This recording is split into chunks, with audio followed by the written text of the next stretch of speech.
Hey friends, welcome to the 15th episode of the Sunday Knitting Society podcast. My name is Chelsea and I am a knitter in Oklahoma City. If you are new here, welcome. And if you're coming back, welcome back.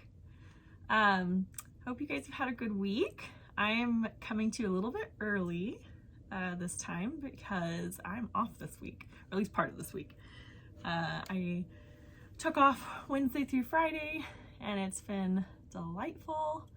I did a whole bunch of errands, which maybe doesn't sound like the most relaxing, but there are a bunch of errands that I've kind of been putting off, and I was getting more and more stressed about them, and so I just decided this was the week that I did them. So on Wednesday, I went and got an oil change, and went and got my real ID, which if you don't know what that is, I'm not sure I still fully understand what that is, but it's a new kind of driver's license that we have to have by the end of next year. And if you don't have it, like you can't travel with it as you can't travel domestically without a passport. And they're really hard to get appointments for. So there's a tag agency really close to my house, and I've been looking for months and I can't find an appointment. And so I found a place that did first come, first serve, and I waited for 3 hours and I got my real ID. Woo! So I did that, and then I went to a doctor's appointment, and then I had my dogs get their claws trimmed. And then yesterday I took my dogs to the vet, which does not happen very often. They are thankfully really healthy dogs, but they don't play well with others. Linus has really bad anxiety, and it goes through the roof when he's around other dogs and other people. And so he has something called fear aggression, which is basically where he like barks really loud and postures like he's going to attack, but he doesn't. He's actually afraid to attack, but he knows he's loud and he can scare other dogs away. And so it's like, I know he's harmless, but he does not look harmless. And other people rightly freak out when he's around them, so they stay home a lot. But they both had several issues. They're like past due for vaccines and needed heartworm tests and all that, and refills on medications. And so I loaded them up in my car and got to the vet's office, and then realized that they didn't open for another 30 minutes. So we got to sit in the car for actually more than that, like 40 minutes after I got on the wait list. And that was fun. I had them in I had the sling in the back seat. It's the first time I've used it. And one of Lolly was trying to climb into the front seat with me, and I kept having to like block her from getting in the front seat. But they did actually really well. And they're both healthy. So they're up to date on all their shots now. Not gonna get rabies. It's all good. But I kind of hoped that when I got home yesterday that they would just sleep the rest of the day because they would be so like worn out. No, they were up and crazy the whole day. So they are, I think today it's caught up with them, and so now they're actually like, they're sleeping now. So but yeah, so that's been my week so far. I also I've gotten back into running, which is a big deal for me because I basically like told myself I retired from running a couple of years ago, which was stupid. But I decided a couple weeks ago that I wanted to get back into it, and so I went for a run this morning. It was one of those like necessary but not really fun runs, and I flush really bad when I run. So if you can see, it's literally like almost 3 hours from my run and I'm still flushed. So that's another reason running is really fun. But anyway, so I haven't done a ton of knitting in the last 2 weeks. I've actually been reading a lot, which is not normal for me. I'm not a big reader, but I found some books that were like, could not put them down, and so I spent a lot of my free time reading. And I've also been quite monogamous with a couple things. So I don't have any FOs, but I have 3 whips. And I also have I don't know if I already said this. I've already forgotten what I'm talking about. It's been 5 minutes and I can't remember what I've talked about. But I had some questions from you guys for the Q&A, so I'll probably do that at the end. And then I also convinced my mom to shoot a segment with me, so we did that a couple weeks ago. And I will put that either somewhere in the middle or at the end, I'm not sure. But, so let's talk about what I'm wearing. So this is my very first no frills sweater by PetiteKnit. I knit this out of, it was Shabui. I don't actually remember what, yeah, I don't remember what, actually either that or it could have been Isair Alpaca 2. It's in my Ravelry notes, or Ravelry page. I knit this like 2 or 3 years ago. So I'll show you I'm wearing really fancy white sweatpants right now. So it's a little bit cropped, and I don't know what I was doing with my bind off, but it's really tight. And so I kind of have to be careful when I put it on, because I feel like if I pull too hard, I'm gonna snap this yarn. It pills like crazy. I will say that about this yarn is like the softest next to skin. Feels like cashmere. It's amazing. I've had to depill this thing more times than any other sweater I own. It, like, honestly, just putting it on and walking around my house and it pills. Like, if I wear a crossbody, heaven forbid, the whole strip where the strap touches is gonna pill. So that's fun. So this sweater doesn't get worn out of the house very often because it just looks really raggedy. Sorry, my neighbors just got home. Oh good, they're gonna park out of window range. But yeah, so it always looks kind of frumpy just because it pills so bad. I knit it single-stranded, so there's no mohair with it. Probably if you knit it with mohair, it wouldn't pill as bad, but it is really soft, so it's a good just lounging around the house kind of sweater to wear.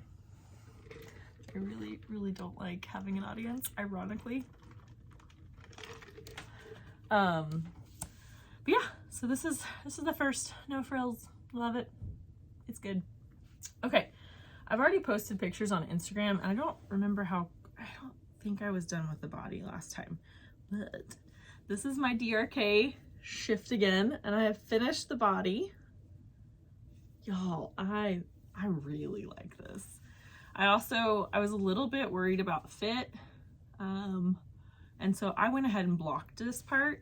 I wanted to know how it was going to fit before I tried to knit my sleeves, because I didn't want to make my sleeves too long and then have to go back and rib back, or make my sleeves too short.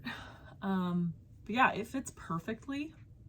I'm really excited about this. I think I went down 2 sizes from my normal DRK or Andrea Mowrey pattern. So yeah, loving that loving all those color changes.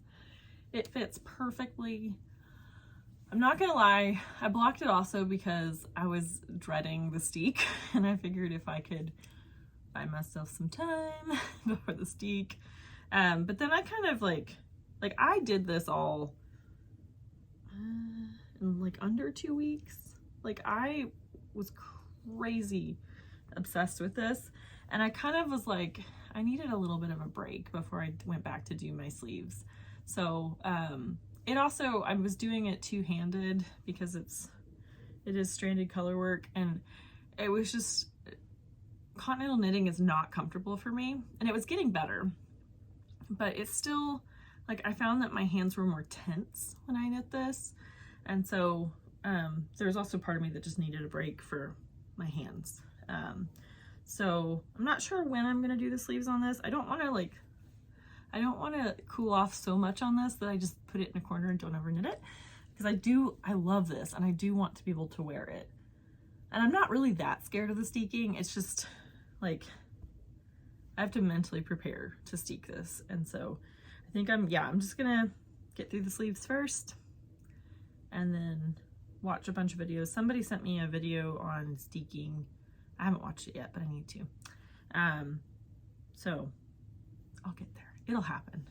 But that's just kind of been on the blocking mat for a while this week, and I just kind of put it to the side because I decided of all the things I was going to work on, right?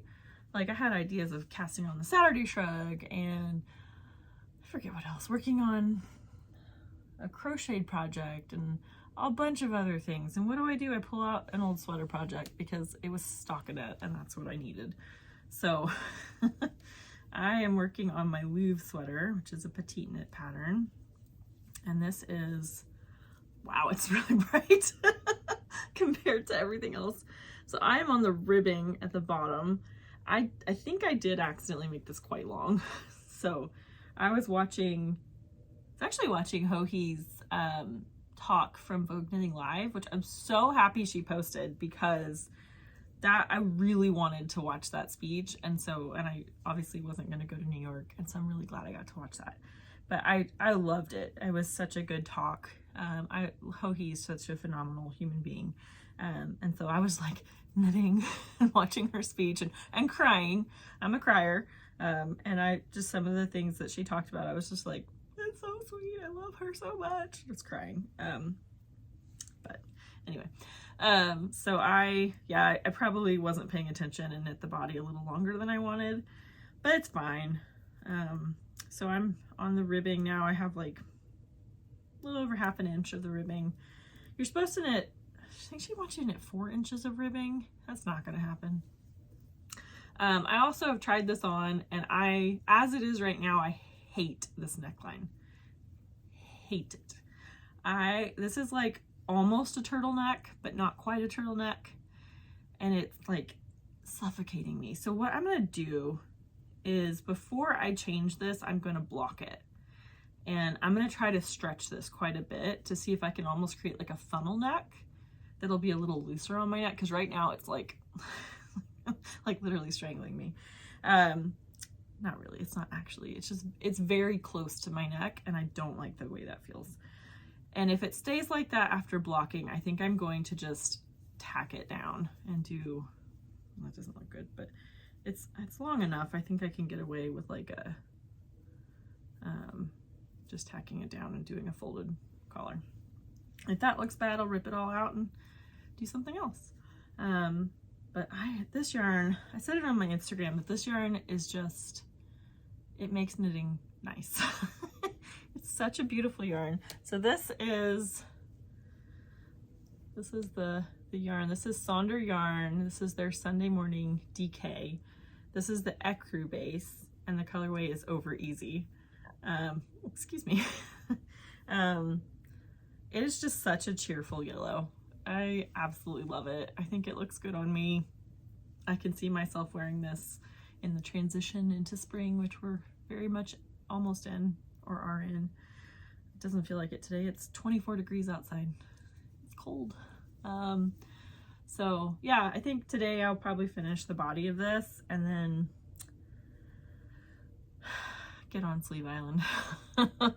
I just need to do it. I think I am going to cast on one project before I get onto Sleeve Island, just because that project is going to take some of my brain power, and I just only at the beginning. Like I think I'm going to cast on a Saturday Shrug, and I want to do the provisional tubular cast on, and so that is going to take some of my concentration, but not like a lot. I just need to do it because I think that will be another really fun project once I get going on it. So I think I'm gonna do that. The other thing that was kind of, I don't remember what I swatched with, what needle I swatched with. Usually I swatch with the needle that the pattern recommends, which is a US 6. And so when I got to do my ribbing, I couldn't remember what size needle she recommends for ribbing. So I went back to the pattern and looked, and you're supposed to use a US 6 for the body and a 4 for the ribbing. And I looked at my needle that I was working on the body with and realized that I knit my entire body on a US 5. So I have tried it on and it does fit, which is good, because I kind of screwed that up. But yeah, that was a moment of a little bit of panic. I also can't wait to block this because so many of my stitches are uneven, which is not, I'm a pretty even knitter. I don't know if you'll be able to see that at all, especially with my head in the way. But yeah, you can kind of see it there. Like, it's just very uneven stockinette, which is not normal for me. But it'll block out. I'm very confident in that. I also spit spliced my ends on this, which is nice. That means that, like, I've got an end here at the top to weave in, and then I'll have the armhole ends to weave in at the end, but not a lot else. So I think I'm on my 4th ball. I just started my 4th ball, and I massively overbought this yarn because I was afraid of running out.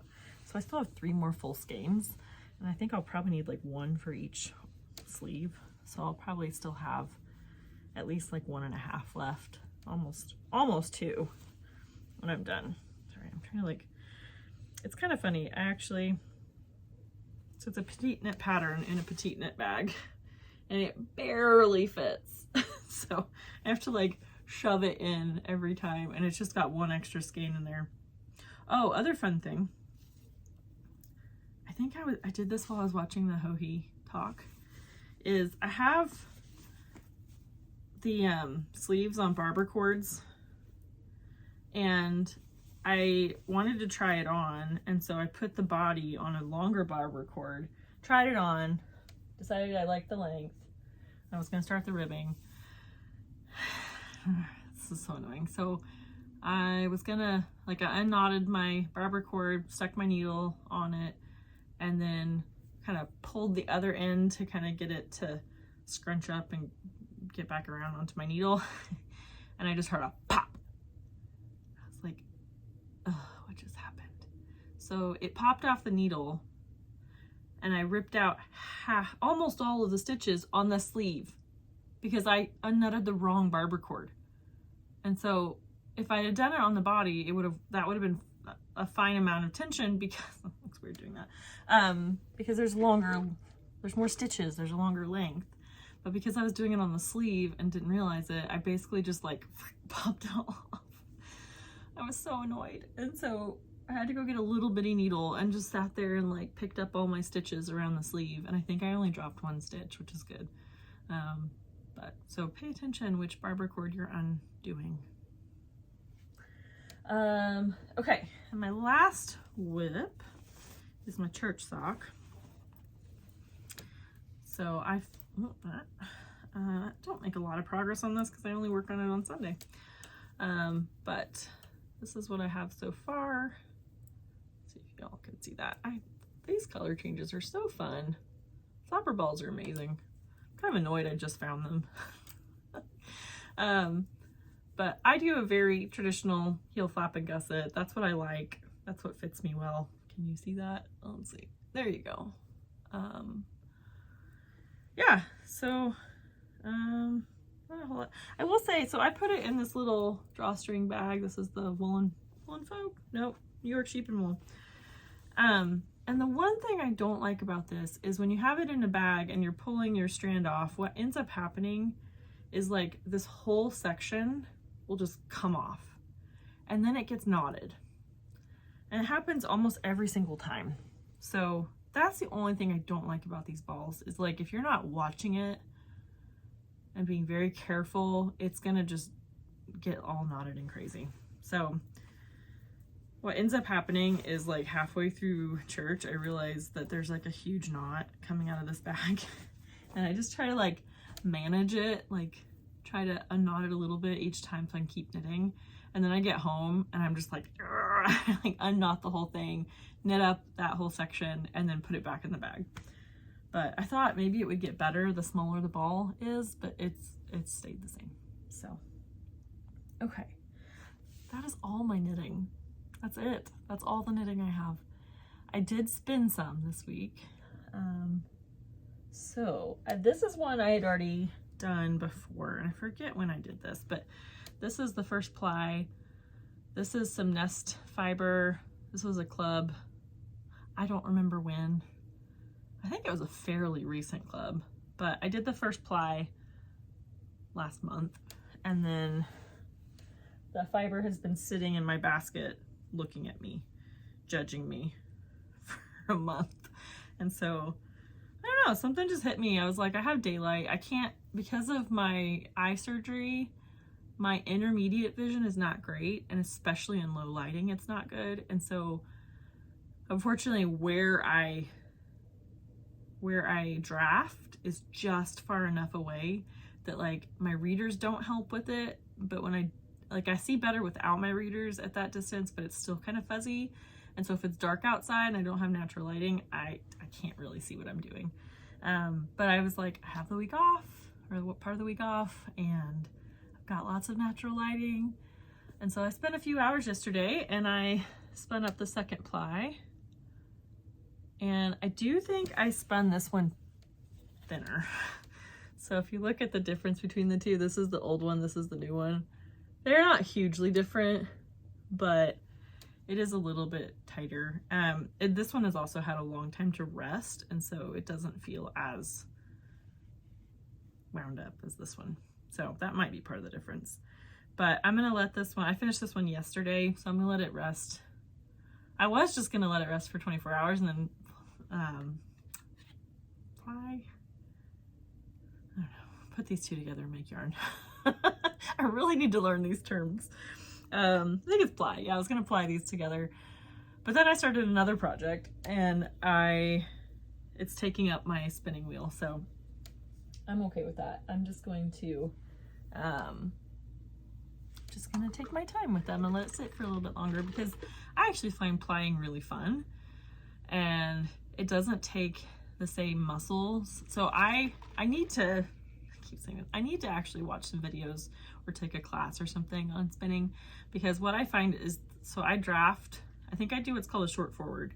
So I'm drafting with these fingers, and that gripping motion really gets to my hands after a while. And so I've been trying to like grip less tight, like not death grip on it. And that has helped, but I also have to take more breaks and like work out my hands a little bit. So yesterday after finishing that ply, I was like, I need a break. I need to do things that aren't knitting or hand related. But then yesterday, after deciding I needed a break, I then pulled out more fiber. So I showed you guys a little bit of my nest fiber Valentine's Day advent, and I wasn't thrilled with the colors, if I'm honest. So you get 14 little bumps of fiber, and so mine was all superwash merino. It was all incredibly soft, but the colors just didn't feel Valentine's-y to me. But then I started, so basically what I did was I was looking at how much fiber I had. I had a lot of fiber, and I don't remember how many grams I got from the club. I have my receipt, but it doesn't say how many grams. So that information is gone. But there's a lot. Like, I'm gonna guess I probably have 16 ounces of fiber. So like probably in the realm of 400 grams.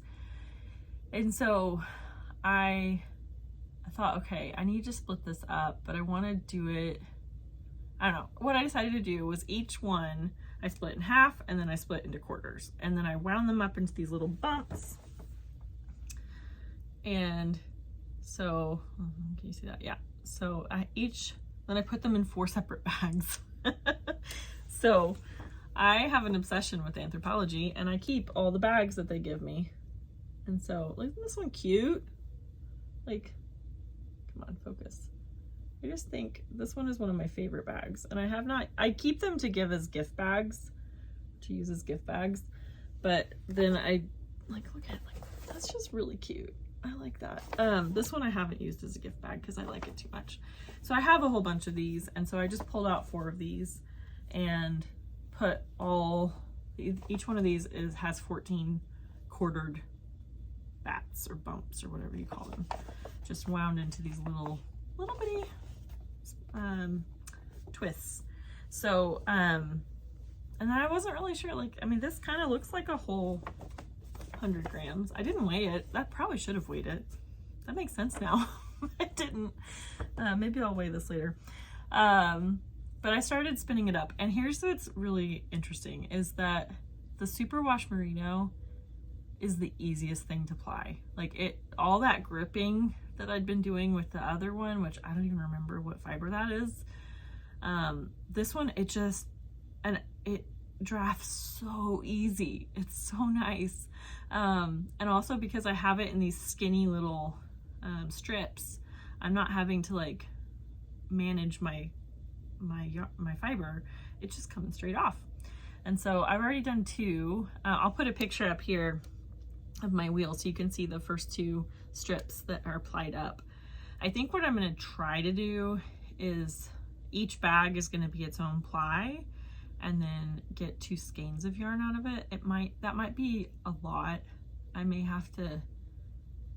end up with 4 skeins. I don't know how much fiber I have. We're gonna find out.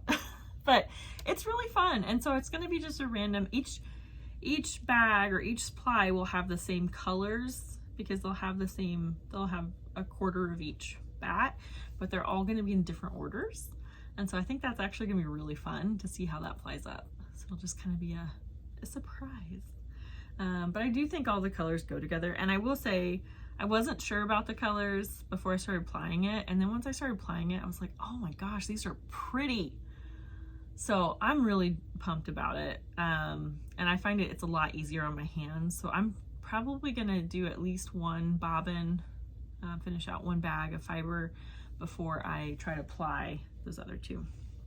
So anyway, so that is it as far as knitting and spinning go.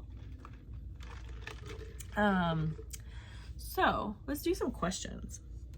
Let me get my iPad out. So I got a few questions from you guys, and I thought I'd just go over them. So the first question I got is, what do I do with my leftover yarn? And the truthful answer is not much.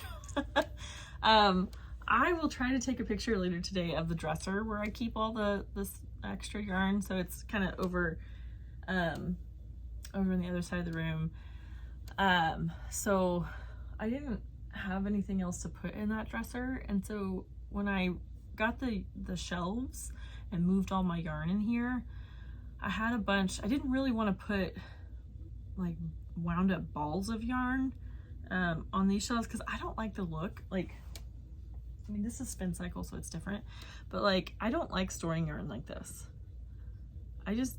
That doesn't look appealing to me. The twists look appealing to me. So I wanted to make sure all the yarn up here was in twists or balls, but all the yarn that's already been wound into a cake, I put in the dresser, and there's no organization to it. I mean, there's kind of organization to it, but really there's not. So I have 2 full drawers of leftovers, and then the top drawer is my sock drawer, which is about half full of socks right now. But usually when I'm starting a new project, I will look in those drawers first and just see if there's anything in there that would work really well for the project, and then I try to use that instead of pulling new stuff. So I am trying to slowly clear that out. I do also, like, my mom will take some of that stuff sometimes. She was using it before for like crochet projects and stuff. Actually really funny. I don't know if anybody else does this, but like once I'm done with the yarn and it's caked up, I still remember what that yarn is. So like there's some that like I can look in there and I can know exactly what yarn that is. Not all of them. Some of them I have no idea what they are. And unfortunately they don't have tags, so it's mystery. But my mom had been at my house one day and I told her, like, just look in there and grab what you want. Or text me a picture first, make sure you're not like taking something I really want. And so she'd text me a picture and I was like, yeah, that's fine. You can take all that. I don't care. And then she posted a picture of what she crocheted with it. And I was looking at it and I realized, oh, that was really nice yarn. That was cashmere. And you made a knitted Christmas or a crocheted Christmas tree out of that. I was like, maybe I should have paid better attention, but it was cute.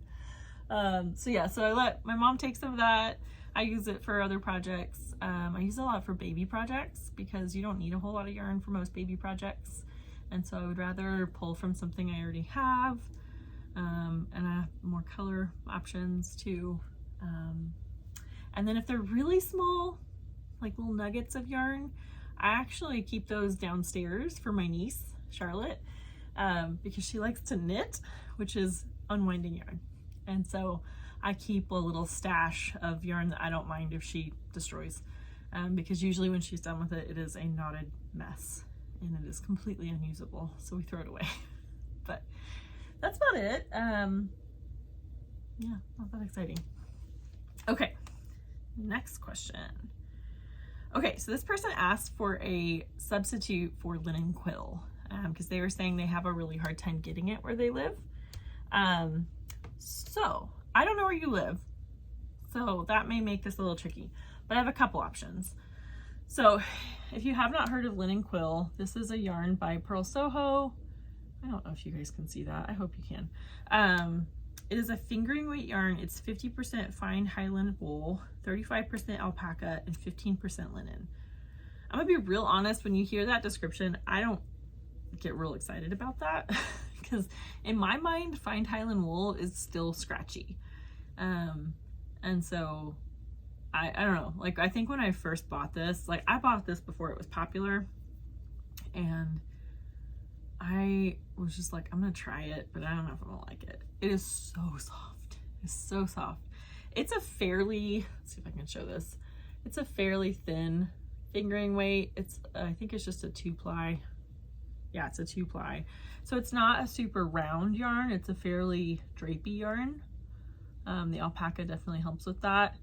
It's got a little bit of a halo, and it's got little white bits of linen that are undyed coming out of it. So they have this in a bunch of colors, I think it's like 50 plus colors. So that's one of the really nice things about this. It's also pretty good yardage. I think it's like 439 yards and 100 grams. Yeah, 100 grams. So it's a good yardage. But if you can't get it, there are 2 yarns that I do think are a good substitute for this. So the first one is the Sunday Morning 4-ply from Sandra Yarn. Oh, come on. There we go. So this is a little thicker, I think, but you still kind of get that same like 2-ply look. And you still get a little bit of a halo with it. So let's see if I can get these side by side.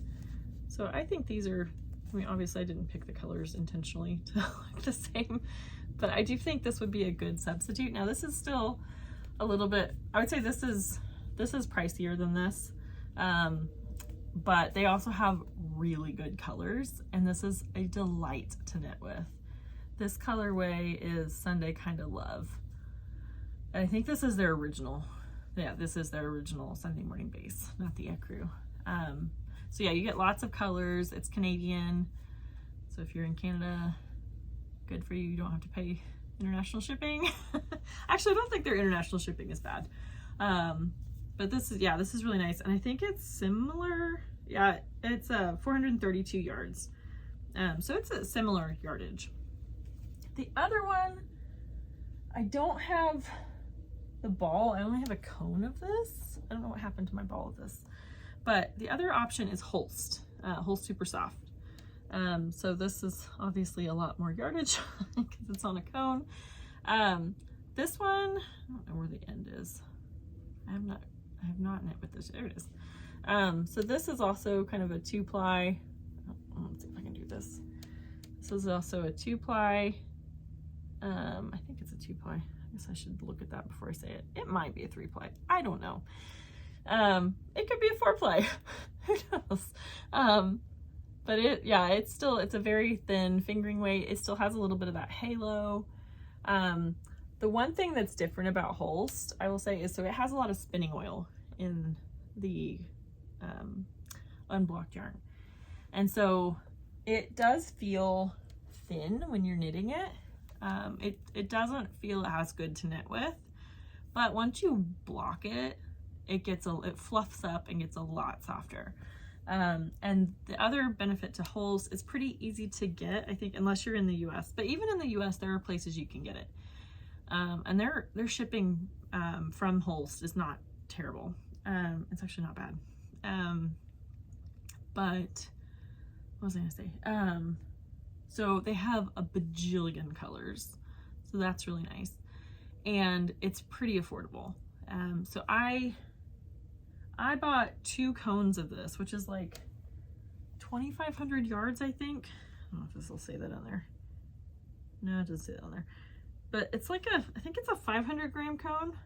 So it's a lot of yarn. I bought 2 of these, plus shipping was like 60 bucks.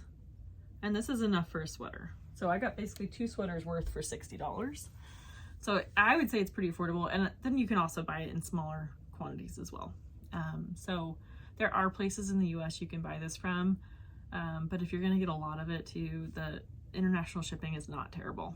So that's my 2 recommendations. But really, I would say if you can't get either of those, or you don't like either of those, getting something that's a fingering weight, that's like around a 2-ply, and has a little bit of a halo, that's gonna work really well for linen quill. Okay.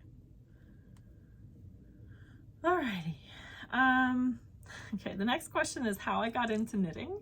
And I kind of talked about this in my very first episode, but I'll go over it briefly. So I started knitting my senior year of college. I was under a tremendous amount of stress at that point in my life, kind of figuring out what I was going to do after college, and knowing that my best friend and I were not going to be in the same state anymore, and we weren't going to be able to see each other every day. It was just really, really stressful and upsetting time in my life. And I had this pair of socks my mom had bought me at Kohl's, which is a big department store, and they were not hand knit, they were machine knit, but they were designed to look like they were hand knit, and I wore them every single day. So like I'd get home from class, get to our apartment, stick on those socks. Like anytime I was in the apartment, I was wearing those socks. And understandably, they got kind of gross. So one day I was washing them and I lost one of them in the laundry. I don't know how I lost it, but it was gone. And that was the last straw. Like I was so emotional at that point. And I'm a crier anyway, but I started crying in the laundry rooms and ended up driving myself to Hobby Lobby, crying the entire way. And I had a very small budget at the time. So I think I spent a total of $5. So I got some clearance knitting needles. They were straight plastic, size 13, neon orange. They were horrible, but I think I got them for like $2. And then I got some clearance yarn. And they have these little, like, I don't know if they still do, but these little tear off sheets. And one of them was like learn to knit. And so I just tore off the little, it was literally a page. The front had a picture of someone, like a scarf, and the back had basic, like how to cast on, how to do a knit stitch, how to do a purl stitch. That is it. I don't even think they included they might have said how to bind off, but that was it. That was the only instructions. And so I went home and taught myself to knit, and I was terrible at first, but for me, honestly, it was such a escape, that when I was trying to knit, I was trying to focus on one little problem as opposed to dealing with all my other problems. And over time, as I got better at it, it actually became a way for me to process those problems because my hands were busy and my mind could wander.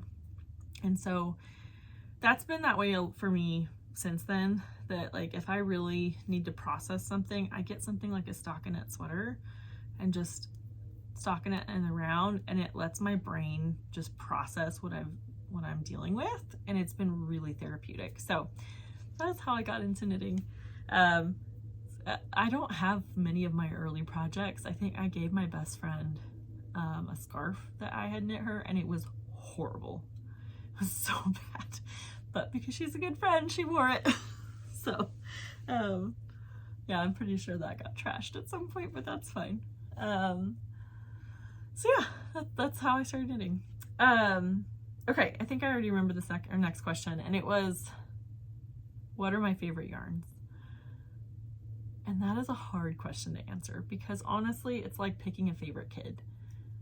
I love so many yarns. Some of them I've loved for a really long time. Some of them are very new.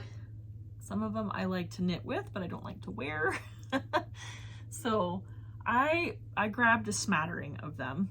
This isn't by no means exhaustive. This is just the ones I thought of before filming. So if I didn't mention the yarn, it's not that I don't love it. It's just that these are probably my top favorites. So I kind of already talked about this one. So linen quill, obviously, love it. I have knit sweaters in this. I have, not ironically, the sweater I knit in it, the fit was horrible, so I unwound it, but I still love the yarn. It's fun to knit with. It's soft. It comes in loads of colors. Love it. I also kind of mentioned this already. So Sonder Yarns Sunday Morning line, amazing. So that's what I'm knitting my yellow sweater in. Actually, after I cast that on, I went back and bought more of this yarn. So this one is Wildwood. It's this beautiful gray green. Oh my gosh, I love it so much. So I have a sweater's quantity in this. And then this one I've had for a longer time. I just haven't knit with it yet. And one of the things I'll say, and I find it funny actually now that I'm feeling it. So I go through spells where if I'm only knitting with really, really soft, like superwash yarn, and then I feel something that's not, it almost is like off-putting. But then the more I knit with it, the more I love it. So I think when I first bought this, when I felt it, I was like, ooh, it's kind of toothy. I don't think I like it. And I haven't knit with it until I got to this stuff and I started knitting with it and I realized how lovely it is. It actually does not feel as toothy once you're knitting with it, which is just interesting to me. But so this hasn't been, I have 3 skeins of this and I haven't knit with it yet, but I need to. I think I might make a cowl or something with it. I don't know. But Sonder Yarn, love them. I love their colors. They're just the most beautiful colors. And they're such fun yarns to knit with. So, okay, next one is another Purl Soho yarn. So this is Worsted Twist. And I've talked about this yarn before. I don't know if that's actually showing up. It looks really faint. So Worsted Twist obviously is a worsted yarn and it's 100% merino. It's 164 yards to 100 grams. So this is the one I love to knit with this. I do not like sweaters in it. I think I've finally just come to that realization. This stuff pills like crazy. So I don't know that I will ever knit another sweater in this yarn. The one, I knit the Dartmoor sweater in it. It's folded, I'm not gonna get it out. And like I wore it last night. It's really comfortable. It's like a sweatshirt. But this yarn, it just pills so bad that like, I actually depilled this sweater not long ago and then I wore it last night and it looked like it needed pilled again or depilled again. It was just not, it looked frumpy. So I think I have a quantity of this to make the Sophie, the long ones. I don't know if it's the scarf or the shawl. I think it's the shawl, Sophie shawl, because I think this would be really pretty. And I think this would do really well as a scarf as opposed to a sweater. Because it's just not going to pill as bad. I think this would also make a really good hat. It would be very cozy and warm. So it's very squishy. It's a fairly loose ply, but it's still quite round, if that makes any sense. Like it's not a real solid yarn. It's a very lofty, fluffy yarn. Okay, got a few more. So this one has been a long-term favorite of mine. I have 2 colors here. So this is Woolly Mammoth and her natural sock. And I have 2 like variegated colorways. Let's see. This one is an Irish Spring by the Sea, and this is Feast by the Fire. This is Feast by the Fire. This is Irish Spring by the Sea. This is another one. It is a more rustic yarn, and it is naturally dyed, which is really nice. But this yarn is just fun to knit with. I've made socks with this. I've made hats with this, mittens with this. I've held it with mohair. It's just really nice. I love Emma's yarn. I love Emma's like approach to dyeing, and like she'll often find, like I think she's about to have a new yarn in her shop that is from a local fleece. And I think that's so cool. So I've bought much of her yarn over the years, but her natural sock is still my favorite. It's just really nice. So I these are the only two I have right now, and I kind of hoard them. But yeah, so I definitely love her. It is definitely more rustic. This is probably, well, actually, ironically, I say I wouldn't make a sweater out of this. I do have a sweater in this. It's in the mustard colorway. I'm not getting it out because it's like buried way over there. I haven't worn it yet. I should wear it. I made the Weekender Light in her mustard colorway of DK, not DK, natural sock. And it's really nice. I love that sweater. I need to wear it more actually. Okay, and the last one is a new, oh no, I have two. Okay, I have one. This one, I would probably say, they're both fairly new to me. This one is probably, like, for sweater knitting, is my new like all-time favorite. And this is Ulysse by Derium Natura. And I have a sweater in this yarn. What I love about it, this is actually fairly soft. It is a little bit, like if you're used to only using superwash wool, this will feel a little toothy, but it's not scratchy. That's what's weird. So it's a little bit rustic, but soft, and it doesn't pill. I have worn the sweater I made out of this more times than any other sweater, and I have yet to need to pill it or depill it. It also, something about it regulates temperature better than my other sweaters. So I never feel overheated in that sweater. I also never feel cold in that sweater. So, yeah, I highly recommend this yarn. I have, let's see, this is Gilead and Serrano in other colors. I have not used them, so I can't say that I love them as much, but this one I definitely love. And then the last one is just a delight. I've talked about this yarn before and I love it so much. So this is Mayak Raku Cashmere in the DK. And this is a relatively new favorite. I knit the Sophie scarf, whatever the small one is, in the Zabayone colorway. It is so nice. It is such a luxury yarn.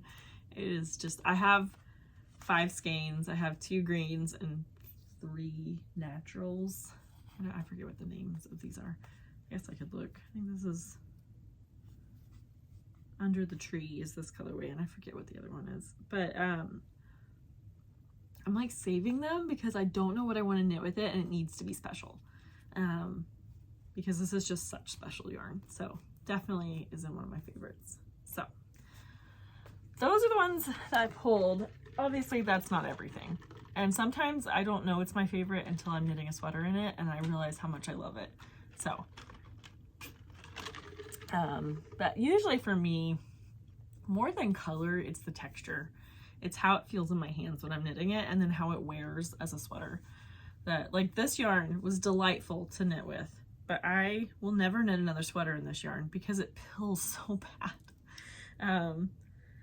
But it's still nice to wear, and it was nice to knit. So anyway, okay. I think the next question was who's my favorite designer for sweaters and cardigans? I can't really speak to cardigans because I've only ever knit one. But as far as sweaters go, definitely hands down, without a doubt, my favorite designer is PetiteKnit. I, at heart, am a top-down raglan stockinette stitch sweater kind of girl. That is my happy place. And I think she does such a good job of making sweaters that are just classic and simple. And I love that. I could knit her sweater. If I could only knit sweaters from one designer for the rest of time, it would be hers. Just because they're so nice. I like the weight that she knits them in, with usually in DK. So you can either get a DK yarn, or if you feel like mixing yarns, you can do that too. So I would say probably like half of my mental queue are her sweaters. And then half of my projects are her sweaters. So she's probably my top favorite. Now, as far as sweaters that I want to kind of push me or challenge me, Andrea Mowrey, for sure. Like the DRK Shiftigan, I have never steeped a sweater. I've never done an all over colorwork sweater. Haven't done that. I've done, like I did the Alpenglow, but that was mosaic. I've never done all over stranded colorwork. And I've done her, I don't know if you guys can see this. This is the one that didn't turn out so well, but the process was really interesting. So I feel like she doesn't do top-down raglan stockinette stitch sweaters. She does very inventive, very unique sweaters. And so I really enjoy kind of pushing myself to do something different. I also think her pattern writing is just top-notch. She is such a good pattern writer. I do feel like with PetiteKnit, you kind of, her patterns are definitely enough. Like, she's not telling you what to do.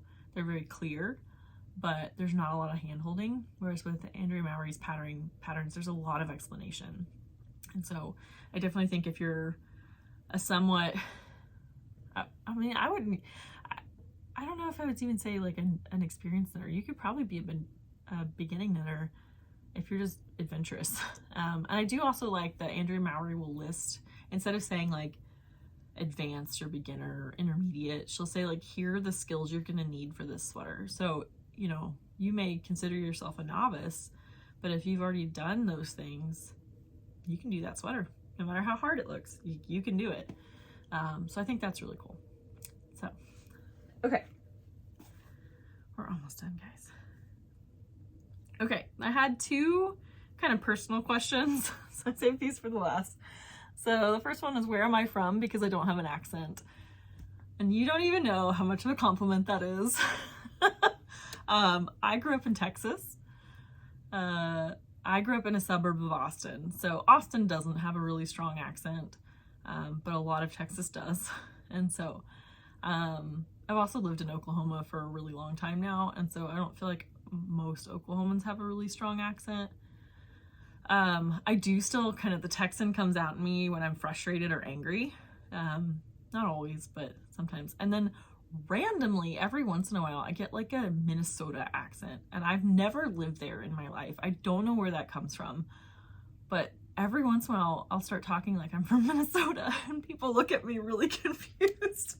And so I don't know where that came from, but there it is. So yeah, I grew up in Texas. I lived there for 10 years of my life. Ironically, I've now lived in Oklahoma for longer than I lived in Texas, but my formative years were in Texas. So thank you for saying I don't have an accent. Okay. And then the last question I got from a few people is, what do I do for a living?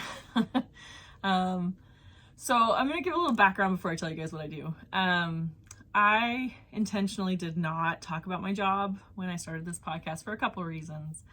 One of them is that this is very different from my day job, and I love my day job, but it is very stressful. And so I kind of needed a little bit of separation, and this has been a really good thing for me to have outside of work. And so that's part of the reason even once I tell you guys, I'm not going to talk about my job very much, because these are different. And then the other reason I didn't talk about it is just kind of a little insurance against trolls. So I wasn't sure when I started this podcast if there would be, mean or hateful people making comments. And so I just wanted to kind of build a little bit of distance from my personal life, just in case people were mean or hateful. And thankfully, I have not had mean or hateful people. You guys are lovely. Everyone has been so nice. And been so welcoming. And so I don't feel threatened letting you guys know what I do for a living and kind of letting you guys get to know me a little bit better. So I work as a doctor. I am a neurologist, and I specialize in multiple sclerosis. I absolutely love what I do. I think this is a job that is well suited for me, but it is very stressful. It's a lot of big decisions that we're making every day, a lot of counseling, a lot of working very closely with patients. And so I love it. I really, really love what I do. But it is very stressful. So it's also why I have a lot of student loan debt, because medical school and residency are not cheap. It's also why I get to go to big conferences in Europe. There is a annual conference called ECTRIMS It's the European MS conference, and so it's held in a different European city every year. So that's why I get to go to that. That's actually why I'm off this week, because there's the American version of that conference, and I was not planning on going to it, but my schedule was blocked, and it's really hard for me to find time off, because me taking time off means me rescheduling a lot of patients. And so when I saw that I had 3 days blocked with no patients, I was like, yes, vacation. So that is how I, got to stay home this week and knit and spin. But anyway, so I hope you guys have a really good rest of your week and really good next 2 weeks. I'm going to pop in at the end the video I took with my mom, or filmed with my mom. And just to preface this, I watched it back recently, and I kind of made fun of my mom at the very beginning of this video, but it was all in good fun. We are a family that make fun of each other, so it probably came across a little bit mean. It's very normal for our family. That's how we treat each other. So, but yeah, so I hope you guys enjoy this. If you want her to come back, please let me know. I was actually surprised that she agreed to do this, but she enjoyed it. So yeah, so I hope you guys enjoy this, and I will see you guys back in a couple weeks. Bye. Hey guys, so I have my mom here with me she's gonna talk about her knitting, and let me interview her a little bit. So she's gonna be the Virginia to my Hohi. She doesn't know that reference yet, but she will eventually. So my mom's name is Lynette. If you notice that she's got a lovely stain here on her shirt, it's because my niece got yogurt on her. It happens. It does, yes. Okay, so you've been a crocheter for a really long time. Yes. Do you remember when you learned? I was probably around 10. Okay. Because my mom wanted me, I was ADHD. Still are. Still are. And found me something to do that would keep my hands busy, and I would sit and crochet. So I did a lot of granny squares.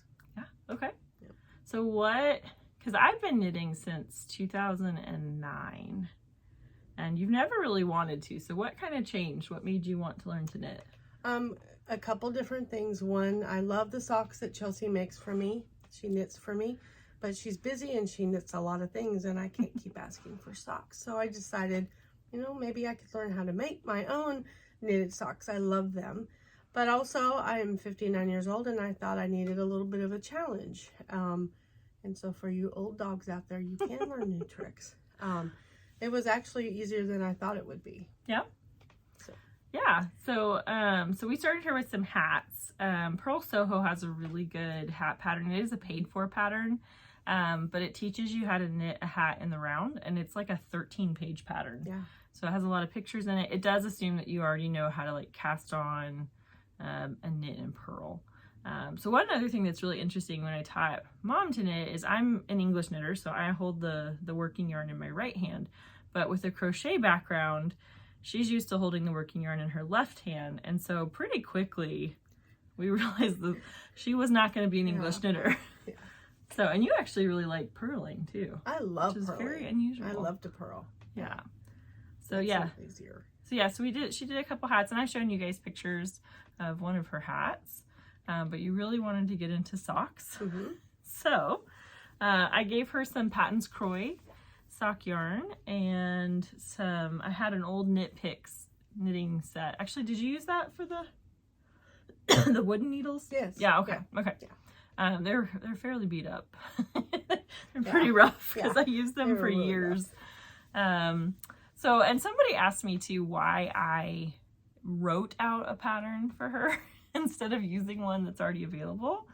And part of it was that it took me really until the last year to understand the theory behind socks. So I understood cast on 64 stitches, knit the cuff, knit the leg, but then when it got to the heel, the math made no sense to me. And so I would always have to refer to a pattern. Until the last year, I kind of just decided I'm gonna figure out the components of the heel. And once I learned it, I felt like socks just made way more sense to me. And so I can knit one without a pattern. I was kind of thinking if I could explain that to her and help her understand like why she's doing what she's doing in the sock, that she'd get it better. Would you say that? I did. I did. There were a couple things that I bought a knitting book. Yeah, somebody recommended, what was it called? Getting Started Knitting Socks. Something like, I brought it with me. I should have brought it in. It helped a little bit. I'm way more visual. And so Chelsea sent me the pattern, but she also sent me videos. Which will never be posted. But they were good. They work. I've watched them a couple different times. And so between all of that, I still have her pattern, and I go back to it. I did my second sock, a lot of that from her pattern. I mean, most of it from hers. What's kind of funny is I wrote out the last page. So it's a 3-page pattern with like a diagram, and the last one was the foot and the toe, and I forgot to actually give that to her. Yeah, I got that one. So she just did the foot, and then texted me one day, and she's like, I do the decreases for the toe the same as the heel, right? And I was like, yeah. And she goes, okay. And then she looked up how to do Kitchener stitch on her own. It was in my book. Gotcha. Okay. And I did watch a little video on Kitchener, and that helped too. Yeah. But once you get that's not too bad. Yeah. So she has both of her socks here. You guys have seen my socks, so these are still way better than my first sock. There are a lot of holes in it though when I put it on my foot. And I did a different ribbing at the top. Sorry, let's try to. That's okay. Well, no, it's the focus. Yeah. So, so we, she was having a hard time seeing 1x1 ribbing, and so I had her do 2x2, which, that's much easier. Yeah, that was that time. Yeah, she did fix that on the second one. I did. And then my heel. I didn't realize that you have to wrong side, right side. I didn't realize that. And so I wonder if you turn it inside out, if it's, you'll see the. Yep. Yeah. So so I did. Eye of Partridge. Is that what that's called? So I didn't actually know that's what that was called. That's just what this heel I've always done until she looked at her knitting book and it called it Eye of Partridge. And I'm like, oh, cool. Exactly. But I did that one backwards. So there's funny little, and I dropped a ton of stitches, and I had little stitch markers everywhere trying to figure out what to do with those. She brought him to a dinner we went to. Oh, what were we, just for fun? Your dad's birthday. Oh, my dad's birthday. Yeah. And yeah, we were in the parking lot, and I had like my readers on trying to look at I was like, I don't know what you did here. I didn't either. But she did good. I did okay. It fits. Yeah. It fits. I can wear it. I don't think it will wear long. Yeah. If I wore it a lot, it's gonna, it's gonna pull There's like a little loop up there. But yeah, I mean, I think it fits. It fits. Number one. It fits. And you kind of worked out some kinks in your, like, I just realized this. She forgot to go back to stockinette when she joined the I didn't. Yeah, it was. That's it's hey, still, I did. It was such a learning experience. If you're thinking about starting a new knitting project, I say don't worry about doing the first one. Just know that it might turn out yucky. But every single one of these flaws taught me something. So that's I was determined when I went to do my second one, I was going to do a little bit better. And I did get new needles for the second one. I got metal needles, which I thought were a lot easier to maneuver. Yeah, so part of the issue is the Knit Pick set that I gave her. Like, I use those needles to death. And so they really were very rough, and they actually catch the yarn quite a bit. So I actually sent her a link for some Chow Goos. And they're a lot smoother. I love them. You do have to be careful if you're a beginning knitter. The stitches come off faster. Yeah. But I have learned how to pick up stitches a lot better too. So this is my second sock. Yeah. And I just finished this today on the way down to her house. So I had to do a little Kitchener So she stitch. did 1 by 1 this time. So learned to read her knitting, and then did the heel on the right side. Yep. See if this will focus. There we go. Come on, focus. There we go. Did that. Did a good heel turn. Remembered to do stockinette. And then I'm impressed. She did the Kitchener stitch in the car. Yeah, that was the first time I've done it in the car. It's the second time I've ever done it. Yeah. And my last 2 stitches fell off. So I was catching them as fast as I could with my needle. I want to see too, because I think when you showed a picture, so her first, so the first sock's this one, the second sock's this one. So it was a little too short in the picture. Yeah. So yeah, you definitely corrected that with this one. So. Yep. Yeah, good job. I liked it. I loved it. It was fun. It was a lot of fun. So what do you think you're going to do next? I want to do a cable knit sock. Yeah. I want to learn how to do cable knit. And I know that probably is going to be a little tricky. I've already ordered the cable needles. And those should be getting there soon. And so I want to do, on Purl Soho page, I found a sock that's so cute. They do it in pink. And it's got a cable knit on the back. Yeah. And it's a knee high. And I loved it. Yeah. So I want to do that at some point. So I figure I'll do a hat. I think you were going to get me a pattern for a hat with a cable. With a cable. Yeah. And practice that. I think the one I found was the Langley hat from Jody Brown from the Grocery Girls. It's a really, probably a good one to learn. I think it would be a good one to learn a cable on because it's just got a cable panel in the front. So most of the hat is stockinette. And it's just a basic, like, 2x2 cable. So kind of and I think they always twist the same direction too. So learn how to do it without having to keep track of all the different looks cables. hard, so I figure I can get that done. I don't think I have it. I was telling her I had my hardest sweater I've ever knit, and it took me like 2 years because I kept putting it down and getting frustrated with it. But it was one of those cable sweaters that actually required 2 cable needles because you had to there were cables within cables. And that was hard, but that's not where I would start. No, I don't want to start there. I don't want to start. I'm still looking a little awkward. I don't do it quite as fast as she does yet, but I'm getting there. Yeah, it's muscle memory. So yeah, it's a lot of fun. I enjoy it. I enjoy it a lot. Yeah. So and you also did some dishcloths too. So she gave me some cotton yarn, and so I've done that. I don't like cotton yarn. It doesn't glide as well. You're also using like what was it? The cream. What was it like? Peaches and cream cotton. So I have a bad habit when I go to Michael's and I just buy a lot of cotton yarn and then never use it. Yeah.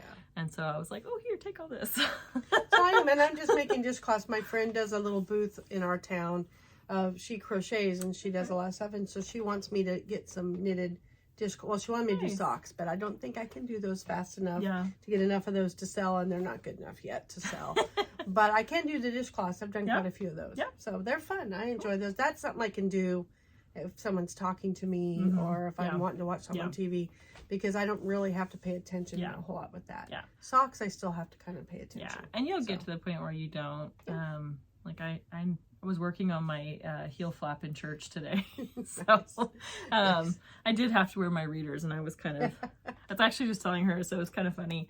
In the middle of the sermon today, the pastor made some comment about like, you don't want to just sit at home knitting.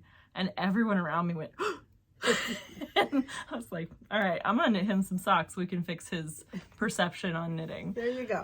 Make him wear them to church or something. But, exactly. But yeah, well, thank you for coming on, and maybe we'll do this kind of semi-regularly. If you guys wanna see my mom come back, let me know. If I get cabling down, I'll bring it. I'll, even if I don't get it down. I'm not ashamed. I mean, you have to try. Exactly. You fail. Yeah. So. I made a cable knit blanket when I was brand new knitter out of the I Love This yarn in brown. It's just not my color. And I remember there were holes in it that were big enough for me to fit my fist through. So, but I learned. Hey, there you go. That's right. And it was nothing to be ashamed of if you're trying something. Yeah, I think the whole blanket cost me like $50. I have a lot of people that are they're like, they've wanted to learn how to knit, and so now they're like, well, if you can do it. And I'm like, there you go. If I can do it, so can you. So, yeah, it's fun. I enjoy it. All right, well, good. Okay, thank you. See you guys. Bye.